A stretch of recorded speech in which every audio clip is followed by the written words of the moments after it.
ஒரு செய்தி கேட்பதற்கு முன்னாக நான் உங்களுக்கு கொடுக்குற கொடுத்து கொண்டு வருகிற இந்த 40 ஆண்டு காலங்களான துணுக்குகள், அதை நீங்கள் நினைவு கூர்ந்து உங்கள் வாழ்விலை நடைமுறைப்படுத்த பிரயாசப்படுங்கள். திருப்தியாக வாழாதீங்க. அவ்வளோதான் முடியும்லாம் சொல்லாதீங்க. நம்ம ஒவ்வொருத்தரும் தனித்தனியாக கிறிஸ்துவின் நியாயாசனத்துக்கு முன்பாக நிற்போம். டாக்டர் மைல்ஸ் மன்ரோன்னு ஒருத்தர் இருந்தார். Is no more. இறந்து 2 ஆண்டுகள் தான் ஆயிருக்கும். அவர் தொன்று தொட்ட காலங்களாக பெரிய பெரிய பரிசுத்தவான்கள் சொன்ன அநேக உண்மைகளை அவர் அதை இன்டென்ட் பண்ணி அவருடைய வாழ்வின் அனுபவத்தில் சொல்கிறார். இது சொல்கிறதுக்கு எனக்கு யோகிதை இல்லை, ஆனால் நானே சொல்லி என் காது கேட்டு எனக்கு சூடு சொரணை வரட்டும் அப்படிங்கிறதுக்காக நான் சொல்லிக்கிறேன். நாம் தேவனுக்கு முன்பாக தேவ சித்தத்தை நிறைவேற்றாமல் போய் நிற்கிறதுங்கிறதே சாத்தியக்கூறை பற்றி நமக்கு சட்டப்பூர்வமாக ஒரு அறிவிப்பை நம்ம அறிவிக்க முடியாது. சட்டங்களை கை கொள்ளாமல் கிருபையை போக்கடித்து விட்டு அங்கே போய் எல்லாம் பீத்தெல்லாம் நிற்கலாம் முடியாது. அப்படியே நின்றுட்டானாலும் வெறுங்கையாக நிற்கிறது, வெக்கப்பட்டு நிற்கிறதுங்கிறது ஏற்றுக்கொள்ள முடியாத ஒரு துக்கமான ஒரு விஷயமாக இருக்கும். ஆனால் தேவனுடைய கண்ணீரை துடைப்பார் என்பது ஒரு பக்கம் இருந்தாலும் அப்புறம் அழவே முடியாது. அழுதாலும் பிரயோஜனம் இல்லை. we will have no more chances.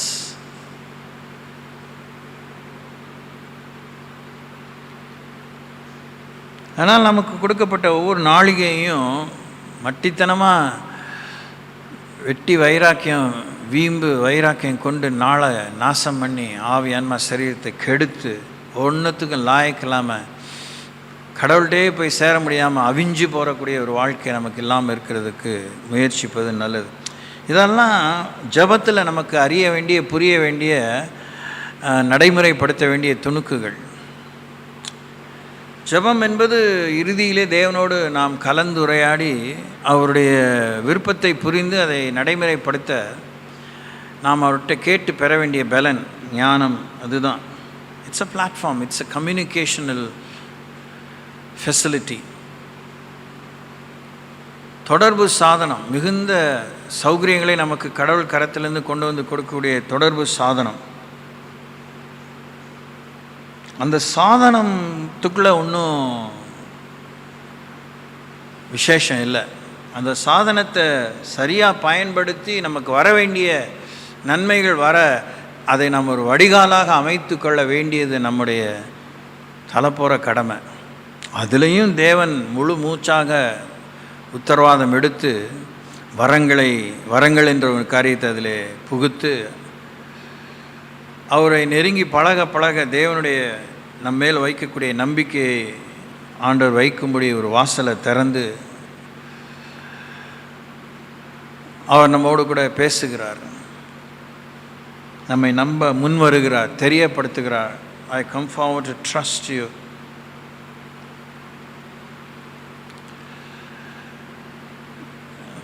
நான் உங்களை எச்சரிக்கை தான் செய்கிறேன், எச்சரிக்கை தான் வேணும், எச்சரிக்கை தான் செய்வேன். அதிலலாம் எனக்கு 2வது தாட்டே கிடையாது. இருந்தாலும் எழும்பிருங்க, உருப்படுறதுக்கு வழியே பாருங்கள், நீட்டி நெளிக்காதீங்க. கண்ணீரே உங்களுக்கு கடலோ சமுத்திரமோ அளவாக இருந்தாலும் அதை மதிக்க முடியாமல் போயிடக்கூடாது. Such a painful truth.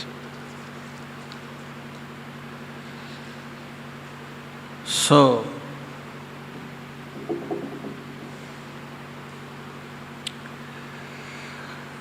கடவுள்கிட்ட பேசுகிற இந்த விஷயத்தில் தீர்வை காணணும். கடந்த வாரம் பார்த்தோம், டெய்லி நம்ம ஜெயிக்க வேண்டிய, டெய்லி சந்திக்கிற பிரச்சனை பெண்கள். அது மறந்துடாதீங்க. நீங்கள் ஒரு 5 காரியம் சொன்னீங்க. ஃபஸ்ட் காரியம் எங்களை மதிக்கிறதில்ல அப்படிங்கிற விஷயத்தை பற்றி, அதை பற்றி யோசிப்போம். எனக்கே நீங்கள் கொடுத்த குறிப்பு 2, 3 நான் நோட் பண்ணாதனால தெரியல. அதை பற்றி நம்ம யோசிப்போம். ஆனால் இன்றைக்கி நம்முடைய நாட்களை எண்ணும் அறிவு நமக்கு தேவை. ஒரு வசனத்தை நம்ம அறிஞ்சிருக்கோம். 105 இல்லையா?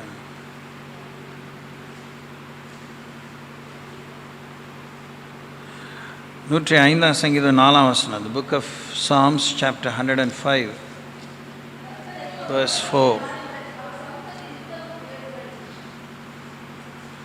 கர்த்தரையும் அவர் வல்லமையையும் நாடுங்கள், அவர் சமூகத்தை நித்தமும் தேடுங்கள். சொல்லுங்க, அவர் சமூகத்தை நித்தமும் தேடுங்கள். நித்தமும் தேடுங்கள். சொல்லுங்க சொல்லுங்க நித்தமும் சொல்லுங்க. நான் சொன்னது நித்தமும் சொல்லுங்க. என்னை தேடுங்கள் ஏன் கூட்டிக்கிறீங்க?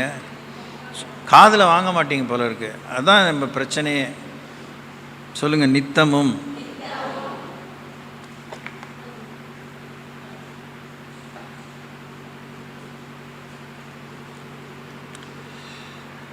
அந்த நித்தமும் தான் ரகசியமே.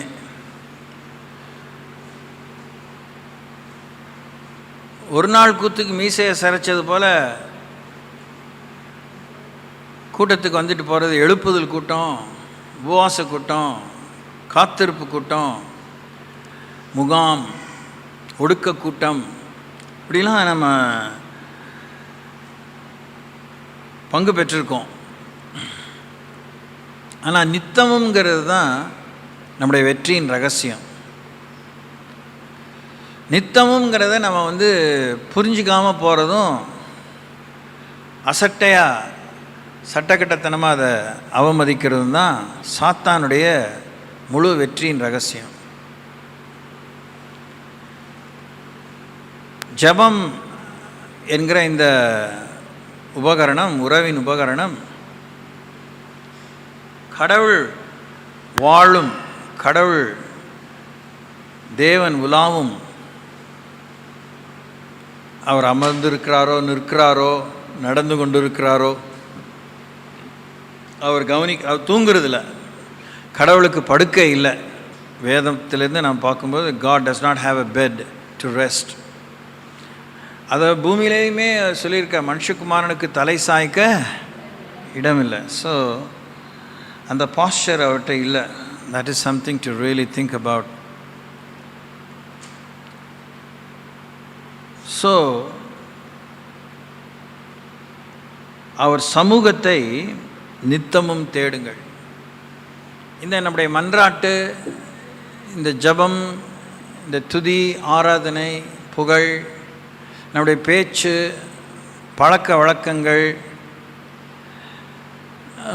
ஒரு காரியத்தை தேடி, முகத்தை தேடினா ஒத்தாசை, அவரை பார்க்க போகிறேங்க அப்படிங்கிற மாதிரி, இந்த அதிகாரியை பார்க்க போகிறேன், இந்த இன்னாரை பார்க்க போகிறேன், டாக்டரை பார்க்க போகிறேன், அதெல்லாம் அந்த அந்த சமூகங்கிற இந்த presence of God, where God dwells, எங்கே இருக்கிறாரோ, தேவன் எங்கே இருக்கிறாருங்கிறது $1 million கொஸ்டினாக இருக்கக்கூடாது.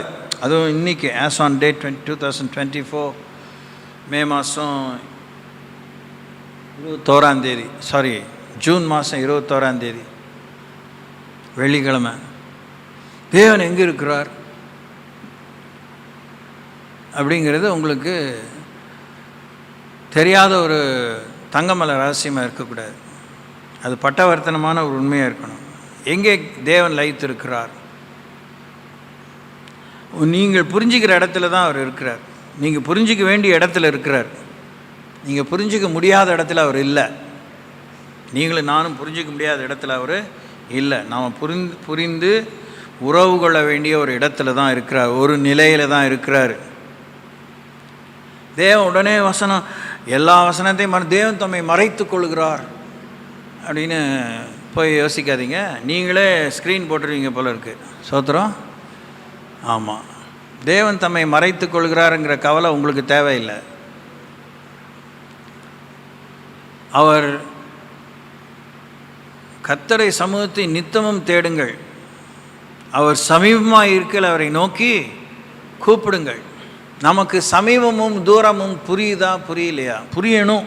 அதுக்கெலாம் நான் நேரத்தை வீணாக்க விரும்பலை. நமக்கு ஒரு காரியம் சமீபமாக இருக்குங்கிறது புரியணும், நமக்கு ஒரு காரியம் தூரமாக இருக்கிறது புரியணும், தெரியணும், தெரிஞ்சுக்கணும். பாசாங்கு பண்ணக்கூடாது. பாசாங்கு பண்ணிங்கன்னா கேவலமாக செத்துருவீங்க.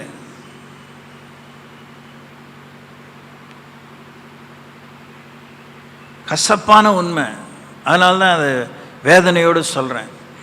பாசாங்கு பண்ணிங்கன்னா பரிசுத்த வாழ்வை இழந்துருவீங்க. பாசாங்கு பண்ணிங்கன்னா தேவனிடத்தில் போக முடியாது. You will not reach the celestial city. கூச்சல் போடுங்க, கட்சி கட்டுங்க, ஹூ கேர்ஸ்? வாழ்க்கையில் வேஷம் இருந்தால் நீங்கள் பரலோகத்துக்கே வர முடியாது, வாய்ப்பே இல்லை. You will lose your whole effort and earnestness. பாசாங்கு பண்ணாதீங்க, ப்ரைவேட்டாக பப்ளிக்காக. தெரியாதுன்னு பாசாங்கு பண்ணாதீங்க, மறந்துட்டேன்னு பாசாங்கு பண்ணாதீங்க. மறதிங்கிறது இருக்குது, அறியாமைங்கிறது இருக்குனாலும் ரட்சிக்கப்பட்ட பின்னே, அபிஷேகம் பண்ணப்பட்ட பின்னே, போதகத்தை அடைந்து கொண்டே இருக்கிற இந்த வாழ்க்கையில் எனக்கு தெரியாதுங்கன்னு சொல்லாதீங்க. ஒரே ஒரு பெரிய காரணம் அதுக்கு, நீங்கள் தேடாததுனால, நித்தமும் தேடாததுனால. நீங்கள் தேடவே இல்லைன்னு ஒரு பெரிய புகார் சொன்னால் நல்லா இருக்காது, அது பெரிய அபத்தமாக இருக்கும். தேடுறீங்க, நான் நித்தமும் தேடுறதில்லை. ஏன் வேதம் எனக்கு உங்களுக்கு ஞாபகத்துக்கு வரதில்லை? டெய்லி படிக்கிறதில்ல. டெய்லி படிக்கிறதுனாலும் மனசில் தங்குற மாதிரி ஒரு வசனம் கூட மனசில் தங்குற மாதிரி படிக்கிறதில்ல. ஏற்கனவே பிடிச்ச வசனத்தை படித்த மாதிரி மனசில் வச்சுக்கிறதும் மனப்பாடம் பண்ணி சொல்லி காமிக்கிறதும் நல்லா இருக்காது. அன்றன்றுள்ள அப்பம்னு சொல்லிட்டார். அது ஒரு one of the paradoxes of God. அன்றன்றுள்ள அப்பன்ட்டார், டெய்லி பிரெட் தான் சொல்லிட்டார். 66 புஸ்தகம் பிரெட்டு தான். உயர்தரமான சைவ உணகம், உயர்தரமான அசைவ உணகம். Meat of the word of God, milk of the word of God, honey of the word of God. எல்லாம் தேனும் தான். தேனிலிருந்து ஒழுகிற தேன் கூட்டிலிருந்து ஒழுகிற தெளிதேனில் மதுரமான வேதவசனம் தான். தூதர்கள் சாப்பிட்ட அப்பத்தை பார்க்கலும் மன்னாவை பார்க்கலும் விசேஷமானது தான். வாழ்வழிக்கு அப்பந்தான். ஆனால் அன்றன்றைக்குள்ள அப்பம், அன்றன்றைக்குள்ள அப்பம். நம்ம கர்த்தருடைய வார்த்தையை தேடுறதில்ல. அன்னன்னைக்கு நம்ம சமைக்கிறத பற்றி நமக்கு ஏராளமான சலிப்பு இருக்குது. ஆசை கொல்லுது. டெய்லி ஒரு விசேஷமான மெனு செஞ்சு கொடுத்தா சாப்பிட்லான்னு. அது மறுக்க முடியாது, பாசாங்கு பண்ண முடியாது. பொறுமை தான் வேணும். இன்றைக்கி அதே சாம்பாரான வேற செய். அப்போ நீ கொஞ்சம் பொறுமையாக யோசி, எப்படி செய்யலாம் யோசி, முயற்சி பண்ணு. அதுக்கு வேண்டிய இன்க்ரீடியன்ஸ் எடுத்து வை. அரைக்கணுன்னா அரை, பொடிக்கணும் பொடி செய்யணும் பொடி செய், கரைக்கணுன்னா கரை, வேக வைக்கணும் வேக வை, வறுக்கணுன்னா வறு. Do it. It takes time, it takes patience, it takes heart. இதே வேணும். It takes interest. காசை அள்ளி விட்டால் உடனே கொண்டு வந்து கொடுத்தோம். அந்த எண்ணம் வந்தாலே you are out of the game. குடும்ப நிர்வாகத்தில் பெரிய பங்கை வகிக்கிற பெண்களை இங்கே உட்காந்து பெஞ்ச சூடத்தை நீங்கள் வரலைங்கிறது ஓயாமல் சொல்கிறேன். என்ன வசதி இருந்தாலும் ஸ்விக்கியில் ஆர்டர் பண்ணிடுறேன், அதில் ஆர்டர் பண்ணிடுறேன் அப்படின்னு நீ நினச்சிங்கன்னா யோர ரொம்ப மட்டமான ஒரு மனிதனோ மனுஷியோ நீ. தேவன் நமக்கு எங்கேயாவது ஆர்டர் பண்ணி கொடுக்குறாரா?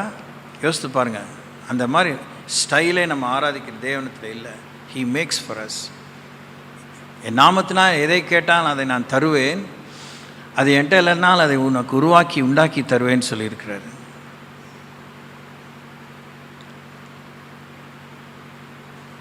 ஸோ தேவனை தேடுற விஷயத்தில் நமக்கு எவ்வளோ பங்கம் நமக்குள்ளே இருக்குது, எவ்வளோ வில்லங்கம் இருக்குது பாருங்கள். நித்தமும் நம்ம தேடுறதில்லை. நீங்கள் தான் உட்காந்து யோசிச்சு அந்த உண்மைக்கு வரணும்.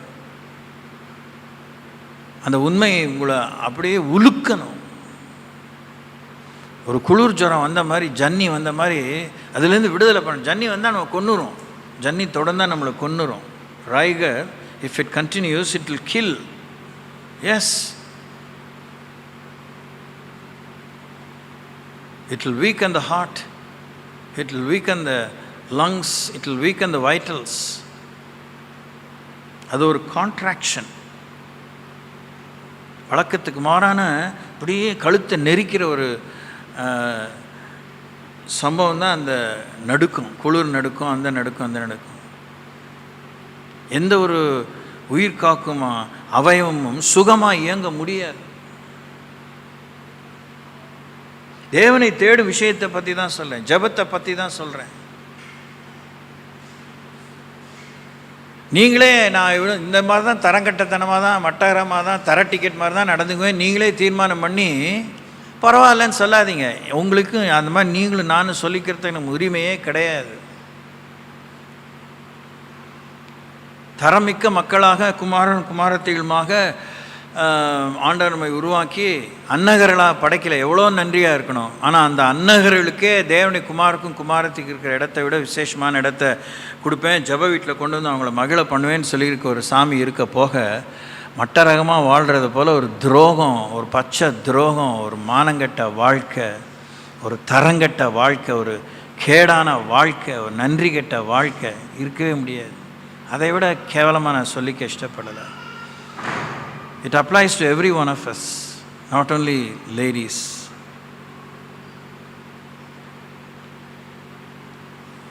கர்த்தரையும் அவருடைய வல்லமையும் நாடுங்கள், அவர் சமூகத்தை நித்தமும் தேடுங்கள். ஜெபம் தேவன் நம்மை நாமே நிதானிக்கிற ஒரு இடம். 1 கொரிந்தியர் 2:15 வாசிக்கிறோம். The book of 1 Corinthians chapter 2 verse 15.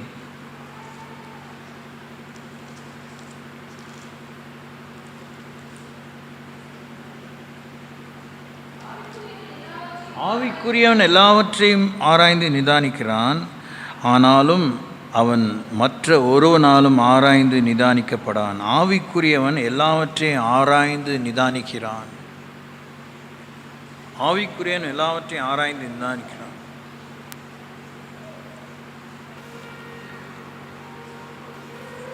ஒரு பருக்கு கூட இல்லாமல்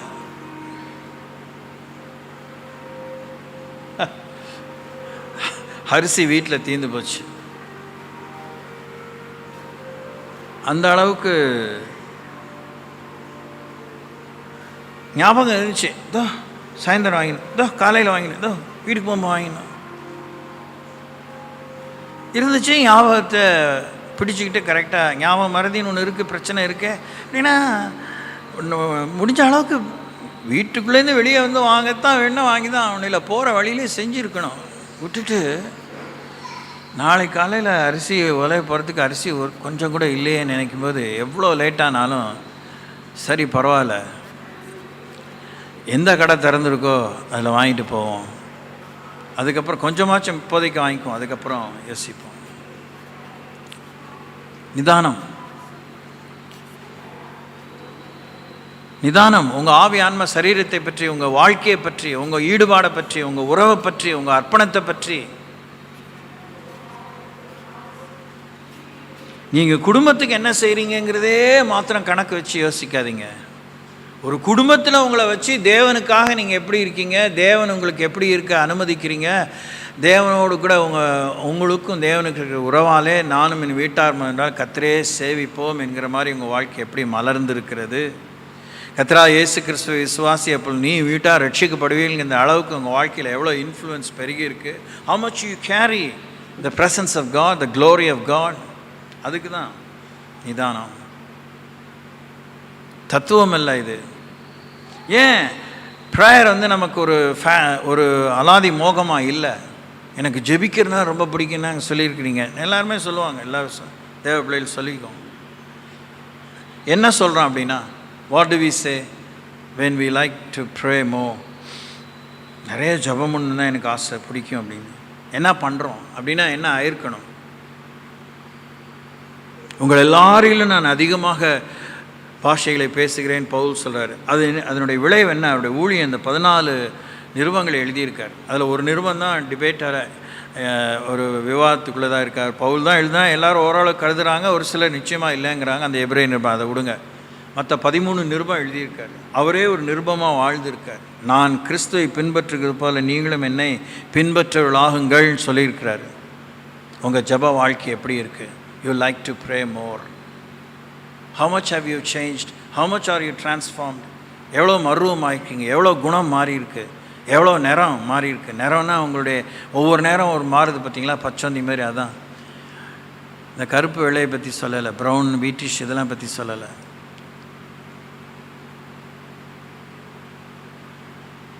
ஜபம் நிதானிக்கிற இடம். ஆவிக்குரியவன் எல்லாவற்றையும் நிதானிக்கிறான். He takes stock of every situation. ஜபம் ஒரு ஆவிக்குரிய செயல், ஆவிக்குரிய காரியம். It's a spiritual thing and it's a spiritual work. அது சரீரம் அதற்கு ஒத்துழைக்கணும். சரீரம் பேசாது, சரீரம் பசியைத்தான் சொல்லும், சரீரம் தாகத்தை உணர்த்தும், உஷ்ணம் குளிர்ச்சி இதெல்லாம் சொல்லும். சரீரத்துக்குள்ளே மனசாட்சி இல்லை, ஆவிக்குள்ளே தான், ஆவியில் தான் மனசாட்சி இருக்கு. அந்த ஆவியோடு இணைந்து செய்கிற ஒரு செயல்தான் ஜபம். ஆவிக்குரியன் எல்லாவற்றையும் நிதானிக்கிறான். ஆவிக்குரியன் எல்லாவற்றையும் நிதானிக்கிறான். 139ஆம் சங்கீதத்தை வாசிக்கணும். 24 வசனமோ 25 வசனம் நீங்கள் வாசிக்கணும்.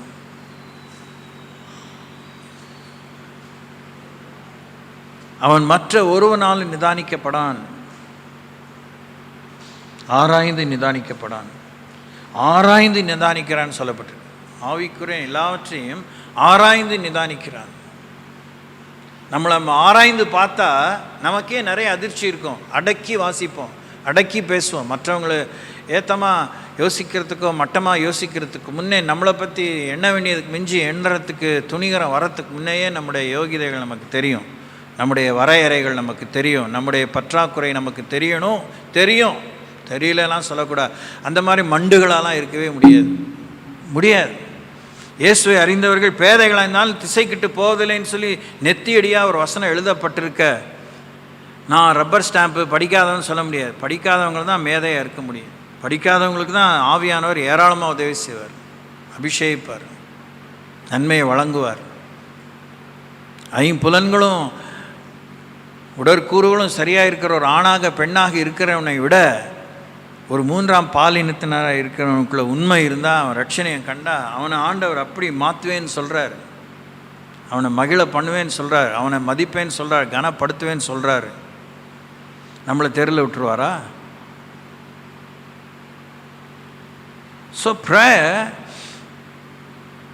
is a tool that causes you to evaluate your life. உங்கள் வாழ்க்கையை நிதானிக்க உதவி செய்கிறது. அதெல்லாம் பண்ணிக்கிட்டே உட்காந்துருக்க முடியாது. வேலையாக வேணும். என்ன வேலை அப்புறம் என்ன? அப்படி பெற்ற உங்கள் வாழ்க்கையில் நிதானம் இழந்து, குறி நெறி தவறி, சொல் தவறி, பண்பு தவறி, பாசம் தவறி,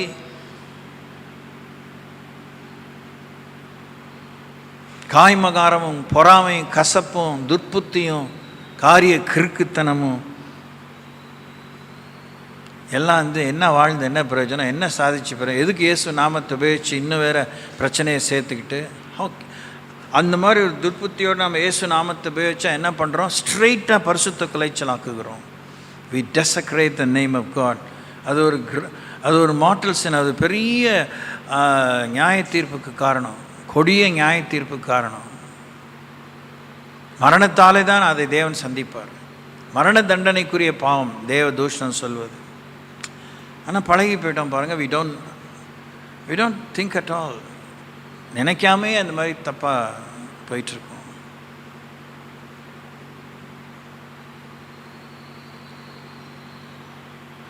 நிதானம்தான். நான் இப்போ அப்பழுக்கற்ற வாழ்க்கையை பற்றி பேசுகிறதுக்கெலாம் எனக்கெல்லாம் யோகியதே கிடையாது, எனக்கு அவசியம் இல்லை. இப்போது குற்றமற்ற வாழ்க்கையை தேவன் நமக்கு தருவார், அதற்காக தான் நடத்துகிறார். எல்லாரும் தவறுகிறோம், அநேக விஷயங்களிலே தவறுகிறோம் என்றாலும் நிதானிக்கணும், அப்போ விட்டு கொடுக்கணும். யாக்கோபு அந்த நிருபத்தை எழுதுகிறார், நியாயப்பிரமாணத்தை எல்லாம் கை கொண்டு ஒரு காரியத்தில் தவறுனா நியாயப்பிரமாணம் முழு மீறனுக்கு சமானமானவன். பவுலை பற்றி அவர் சொல்லியிருக்கலாமே அந்த காலத்தில். Was a contemporary of his time. சொல்லியிருக்கலாம்ல. யோ இங்கே வாயா நீர், யோ தமஸ்க்கு இங்கே வா, என்ன பேசுனீர்? தேவராமம் 20ஆம் அதிகாரம் 7ஆம் வசனத்தில் இப்படி சொல்லுது, செஞ்சீரா அப்படின்னு கேட்டிருக்கலாமே. கேட்டிருந்தாலும் பவுல் என்ன சொல்லிப்பாங்க, நியாய பிரமாணத்தின்படி நான் குற்றம் சாட்டப்படாதவன்னு சொல்லியிருப்பார். அதனால் பவுல் பீத்திக்க முடிஞ்சா? பீத்திக்கிட்டாரா? கிடையாது. கிறிஸ்துவை அறிகிற அறிவின் மேன்மைக்காக நான் எல்லாவற்றையும் நஷ்டம் என்று விட்டேன், குப்பையமாக எண்ணுகிறேன்னு அர்ப்பணித்தவர். So we have a wonderful and a best example from the life of Paul. இப்போ ஜெபம், தேவ சமூகம் நம்மை நிதானிக்கிற இடம். ஏராளமான விஷயம் இதுக்குள்ளே இருக்கு. தேவ சமூகம் நம்மை ஆராய்ந்து பார்க்கும் இடம். சங்கீதம் 26:3. இன்னும் ஒரு 2 வசனத்தை மாத்திரம் பார்த்துட்டு நாம் முடிப்போம், பின்ன யோசிப்போம். 26:3 என்ன வாசிக்கிறோம்? உம்முடைய கிருபை என் கண்கள் முன்பாக இருக்கிறது, உம்முடைய சத்தியத்திலே நடந்து கொள்கிறேன். கரெக்ட் தானே? நானே எழுதினது, எனக்கே தெரியும். 26:2.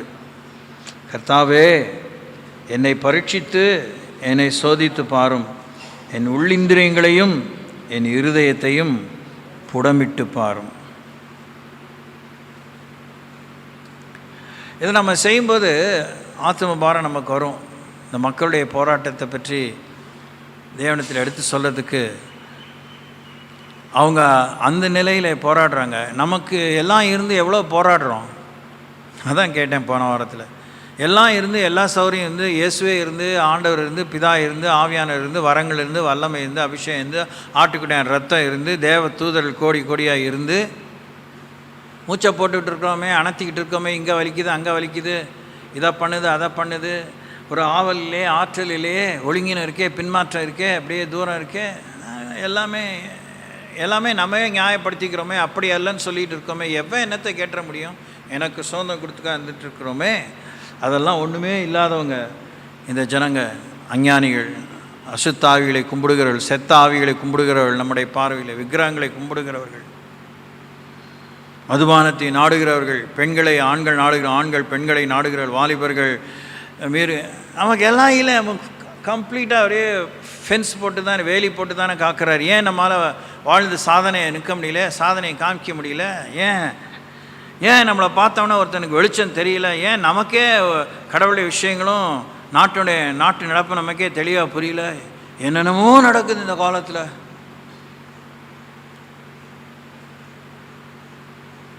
ஒவ்வொருத்தரும் ஏதோ ஒரு வாழ்க்கை சூழ்நிலை அவங்க அப்ரோச் பண்ணி, என்னங்க இப்படி நடக்குது அப்படின்னு கேட்டால் நீங்கள் என்ன சொல்லுவீங்க? வேதத்தை எடுத்து முன்னிலைப்படுத்தி சொல்லுவீங்களா? ஆமாங்க, எனக்குமே ஒன்றுமே புரியல அப்படின்னு சொன்னால் தெளிந்த புத்தியோடு இருக்கல, ப்ரெசன்ஸ் ஆஃப் மைண்டோடு நம்ம இருக்கல. அப்புறம் திடீர்னு சூடு சொரணை சொல்லுவீங்க, என்னங்க முன்னாடி எப்படி சொன்னீங்க, இப்படியே உடனே பைபிள்லேருந்து எடுத்து சொல்ல ஆரம்பிச்சிட்டிங்க. அவள் அப்படியே சொல்லிட்டே வச்சுங்க, நம்ம ரொம்ப அப்படியே பிரமாணிக்கமாக சொல்லிட்டோம் வச்சுங்க. அப்போ பைபிள் சொல்கிறதெல்லாம் நம்புறீங்களா அப்படின்னு கேட்டால் நீங்கள் என்ன சொல்லுவீங்க? சொல்கிறத பொறுத்து தான். இங்கே பூபுமார் மாதிரி ஆமாம்மா பைபிளை தான் நம்புகிறோம்பிங்க, பைபிளை தான் நாங்கள் நம்புகிறோம் அப்படின்னு சொன்னால் அவங்க வேறு ஒரு கேள்வி வச்சுருப்பாங்க. அப்படியே தான். அப்போ தான் தெரியும் நீங்கள் எவ்வளோ நிதானிச்சிருக்கீங்க, உங்கள் ஈடுபாடு எவ்வளோ இருக்குது. என்னை பரீட்சித்து பார்த்து, என்னை சோதித்து பாரும், என் உள்ளிந்திரியங்களையும் என் இருதயங்களையும் புடமிட்டு பாரும். அதுக்கு முன்னாடி அதிரடியாக அந்த 1ஆம் வசனத்தை சொல்லுவார், கர்த்தாவே என்னை நியாயம் விசாரியும். சொல்லுங்கள், யாரா அப்படி சொல்லியிருக்கீங்களா? ஜபத்தில் சொல்லியிருக்கீங்களா? இன்றைக்கா ஒரு நாள் ஆச்சும் எல்லாம் வீர பெண்மணிகள் தான். அது மாத்திரம் அந்த புடவை கட்டினவனுங்க அப்படி வரைஞ்சி அந்த இடுப்பில் அப்படி சொருகிட்டான்னாலே ஆம்பளை அவ்வளோதான், கலந்துட்டான். ஆண்டோட தைரியமாக சொல்லியிருக்கீங்களா எனக்கு நியாயம் விசாரிக்கணும்? காலம் எந்திச்ச உடனே உங்கள் ஜப நேரத்தில் ஹேவ் யூ ஆஸ்க் காட்? எதுக்கு இவ்வளோ கேட்டுட்டு அப்படியே இருக்கிறீங்க?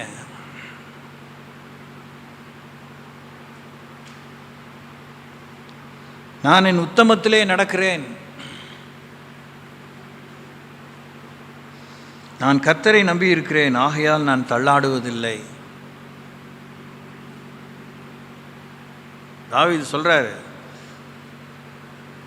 இப்போ இம்மீடியட்டாக எனக்கு தெரியல அந்த அந்த டேட்லாம் போட்ட ஒரு பைபிள் இருக்குது. சங்கீதம் எந்த காலத்தில் எழுதப்பட்டது ஒவ்வொன்றும். அந்த நேரத்தில் அவர் எப்படி இருந்தார், அதுக்கு முன்னே எப்படி இருந்தார், பின்னே எப்படி இருந்தார். ஆனால் ஒரு இடத்துல சொல்கிறார்ல, இந்த இடத்துல சொல்கிறார்ல, நான் என் உத்தமத்திலே நடக்கிறேன், நான் தள்ளாடுவதில்லைன்னு சொல்கிறார்ல. அவர் நியாயப்பிரமாணத்தின் காலத்தில் இருக்கிறார், நம்ம கிருபையின் காலத்தில் இருக்கிறோம். அதுக்கு தான் நம்ம நிதானமாக இருக்கணும். நம்மை நிதானித்து பார்த்தால், நம்மை நாமே நிதானித்து பார்த்தால் நாம் நியாயம் தீர்க்கப்படும். ப்ரேயரில் தான் நடக்குது. அதுக்கு தான் matter. when you pick a conversation with God, God brings you to the right spot.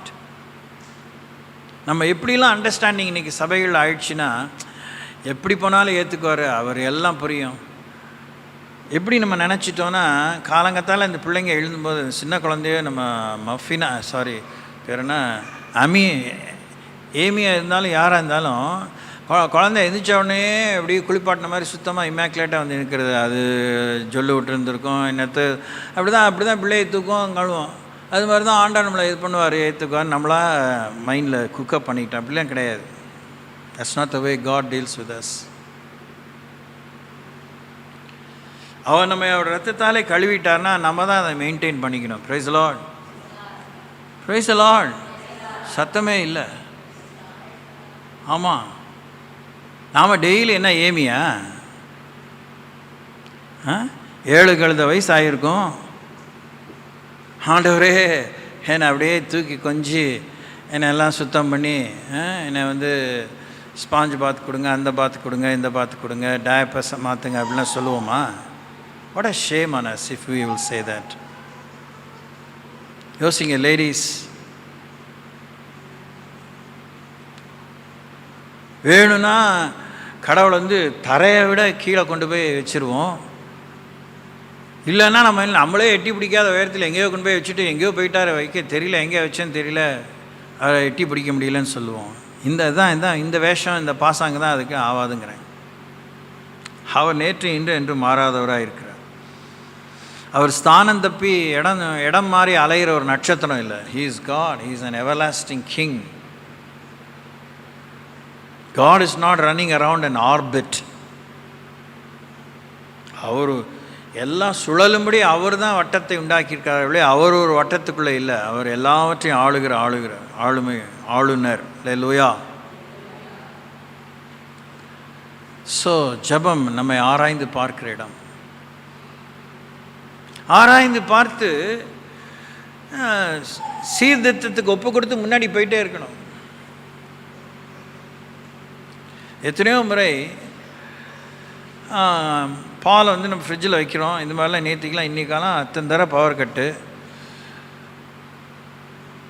திடீர்னு பால் ஃப்ரிட்ஜிலே கெட்டு போகலாம். உடனே என்ன பண்ணுறது? அடுத்த காரியத்தை பார்க்க வேண்டியதான்.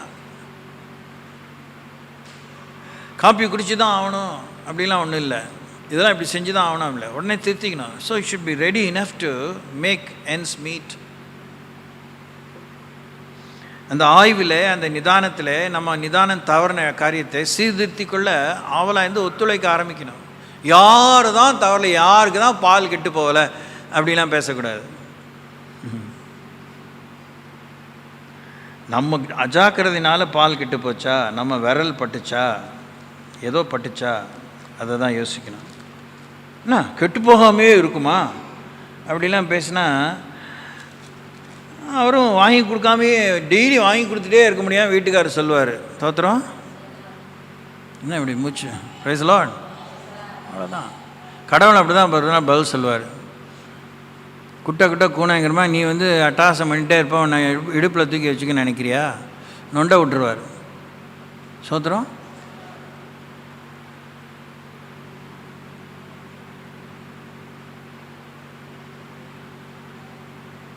நமக்கு என்ன பயம்? அர்த்தமில்லாத பயம் நிறைய இருக்குது. நமக்கு உண்மையான கடவுளுக்கு பயப்படுற பயம் இல்லை, அர்த்தமில்லாத பயம் நிறைய இருக்குது. அதனால் தேவ சமூகம், அதில் அவ்வளோ விஷயங்கள் நடக்குது, நேரம் இல்லை. இந்த வசனத்தை வாசித்து நிறைவு 119 சங்கீதம் 34 வசனம். உள்ளத்தில் உணர்வடைகிற இடம். 119 சங்கீதம் 34 வசனம்.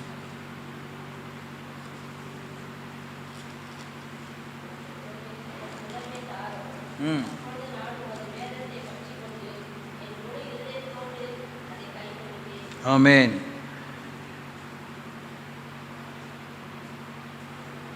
எனக்கு உணர்வை தாரும், அப்பொழுது நான் வேதத்தை பற்றி கொண்டு என் முழு இருதயத்தோடும் அதை கை கொள்வேன். காலையில் எந்திரிக்கும் போது சரீர உணர்வு சரியாக இல்லைனாலே நமக்கு பயம் வந்துடுது. அப்படி இருந்தாலும் நம்ம இருதயம் உணர்வு இல்லாமல் எந்திரிக்குது, போகுது, வருது. கோவப்படலைன்னா எரும மாடு மாதிரி தான் எந்திரிக்கிறோம். உணர்வு இல்லாமல் சூடு சொரணை இல்லாமல் எந்திச்சு இருக்கோம். ஆனால் கை ஒரு மாதிரி இருக்குது, வலிக்குது. அதில் தான் அந்த உணர்வை பற்றி தான் நம்ம கவலையாக இருக்கோம். என்ன இருந்தாலும் பரவாயில்ல, வேலையை பார்க்கணும், முடிக்கணும் அப்படிங்கிற இது இருக்கா? கடந்த ராத்திரி நாளைக்குள்ளே எவ்வளோ விஷயத்தை சரி செய்யாமல் படுத்திருப்போம். அடுத்த நாள் சரி செஞ்சுட்டு காரியம் செய்யணுங்கிற உணர்வுலாம் எந்திரிக்கிறோமா? எத்தனையோ நாள் வேதம் படிக்காமல் தான் படுத்து தூங்கி எந்திரிக்கிறோம். உணர்வு இருக்கா? உணர்வு இல்லாமல் ஜெபம் பண்ணுறோம். ஆமாவா? ஒத்துக்க முடியுதா? ஆனால் நீங்கள் பெண்கள் எவ்வளோ சீக்கிரமாக கண்ணீர் விட்டு ஜெபம் பண்ணுறீங்க. அது எனக்கு தலையே சுற்றுது. That's wonderful. எனிவே, அதில் தான் உணர்வு இருக்கா? அப்படி கண்ணீரோடு ஜெபிச்ச நீங்கள் ஏதாவது உணர்ந்துருக்கீங்களா? With sensitivity have you taken any small step for change? இப்போ எப்படி நம்ம இருக்கீங்க? இதெல்லாம் பார்த்து செய்கிறதுக்குள்ளே விடிஞ்சிரும். அப்படி பெரிய ஞானியில் ஒரு ஸ்டேட்மெண்ட் கொடுத்துருவீங்க. இப்போ நீங்கள் ஒன்றுமே பார்க்காம நடந்துட்டு என்ன விடிஞ்சிருக்கு? இருக்கிற இருள் அதிகரித்துகிட்டே இருக்குது. ஆமாவா? எதுவுமே ஒத்துக்க முடியாமல் உட்காந்துருக்கீங்க. சொல்லுங்கள், பேர் தான் ஞானம். சொல்லுங்கள், எனக்கு ஞானம் கற்றுக் கொடுங்க. தோத்திரம்.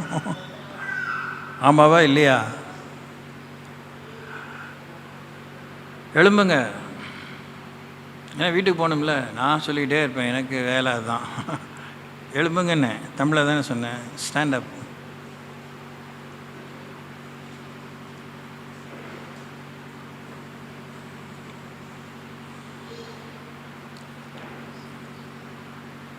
அவர் சமூகத்தை நித்தமும் தேடுங்கள்.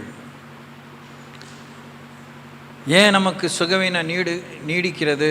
ஏன் பலவீனம் நீடிக்கிறது? ஏன் வறுமை நீடிக்கிறது? ஏன் அமைதி குறைவு நீடிக்கிறது?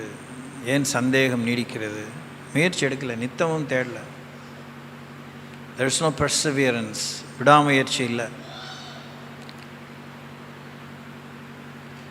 2 பேர், லெஃப்டில் ஒருத்தர், ரைட்டில் ஒருத்தர். மிகவும் சுருக்கமாக, ஊரெலாம் விட இப்போ டெல்லிக்கெலாம் போயிட்டு வரக்கூடாது, இங்கே. ஓகே, மிஞ்சினா இந்த இடத்துக்குள்ளே சுற்றிட்டு டக்குன்னு ஜபத்தை முடிங்க பார்ப்போம். ஸ்தோத்திரம் பண்ணுங்கள்.